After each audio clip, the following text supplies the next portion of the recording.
उपवासाला काहीतरी चटपटीत खायचंय? मग हा व्हिडिओ शेवटपर्यंत नक्की पहा. नमस्कार, मी शीतल. घरच्या चवीच्या खास रेसिपीसाठी शीतल किचनमध्ये तुमचं स्वागत आहे. आज मी केलेला आहे उपवासाचा बटाटा फ्राय. चला तर याची कृती पाहूया. बघा, इथं 2 बटाटे मी बारीक चिरून घेतलेले आहेत. इथं मोठा मोठा कूट घ्यायचा आहे चमचाभर. लागेल तसं आपल्याला चटणी म्हणजे मी हिरव्या मिरच्या वाटून घेतलेल्या आहेत. चवीपुरतं मीठ घ्यायचंय. बघा, गॅसवरती कढई ठेवून घेतलेली आहे. त्यामध्ये तेल टाकून घेतलेलं आहे. मी हिरवी मिरची तशीच वाटून घेतलेली आहे. त्याला भाजलं नाही किंवा तळसलेलं नाही, त्यामुळे मी तेलामध्ये टाकून याला परतून घेणार आहे. छान असं परतून घ्यायचं, नाही तर याचा वास लागतो.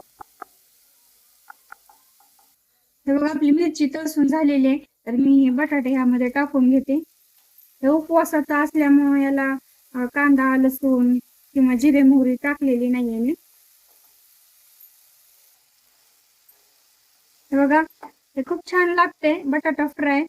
उपवासाचा बटाटा फ्राय आहे.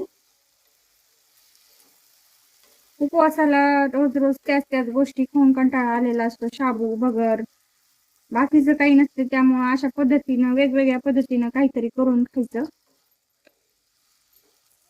बघा, 2 मिनिटं बटाट्यातलं पाणी सुकेपर्यंत मी ह्याला परतून घेतलेलं आहे. आता यावरती आपण मीठ टाकून घेऊया, म्हणजे आपल्या बटाट्याला छान असं मीठ लागेल.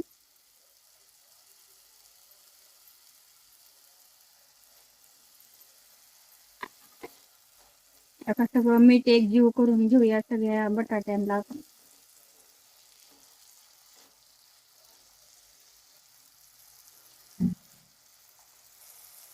नवरात्रीच्या 9 दिवसांमध्ये शाबू, भगर असल्याच काही गोष्टी किंवा बटाटा पण आपण प्रत्येक जण करतो. उपवासाला बटाटा चालतो त्यामुळे बटाटा करतातच. पण अशा पद्धतीनं वेगळं काहीतरी बटाटा फ्राय करून नुसतं खायला हे छान लागतंय. याला थोडंसं तिखट कमी टाकायचं आणि याला नुसतं पण खाल्लं तर छान लागतंय. हे बघा, बटाट्यातलं पाणी एकदम छान असं सुकलेलं आहे आणि यावरती झाकण मारतो मी, म्हणजे बटाटा आपला लवकर परते. हे बघा, 5 मिनिटानं झाकण काढलेलं आहे मी. परत याला हलवून घेऊया. आपलं बटाटा फ्राय झालेला आहे, दिसतंय. एकदम मऊ होईपर्यंत आपण ह्याला तेलातच परतून घेणार आहोत. त्याला पाण्याचा वापर करायचा नाहीये.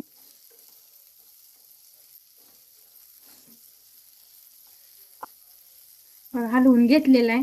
परत आणखी मी 5 मिनिटं झाकण लावून ठेवणार आहे.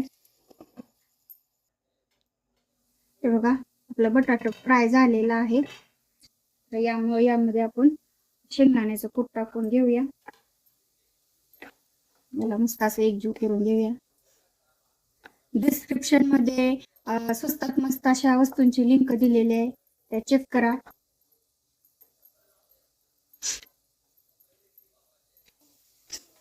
बघा, मी याला शेंगदाण्याचं कूट टाकलेलं आहे, त्यामुळे आणखीन 2 मिनिटं आपण झाकण लावून घेऊया. बटाटा एकदम असं मऊ होईपर्यंत आपल्याला परतून घ्यायचं आहे. बघा, झालेलं आहे बटाटा, पण मी शेंगदाण्याचं कूट टाकलेलं आहे म्हणून आणखीन 2 मिनिटं त्याला झाकण लावून घेणार आहे.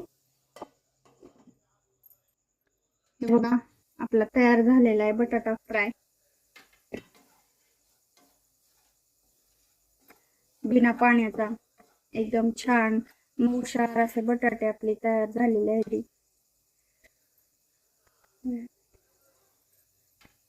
घरची चव आवडली असेल तर लाईक आणि कमेंट नक्की करा.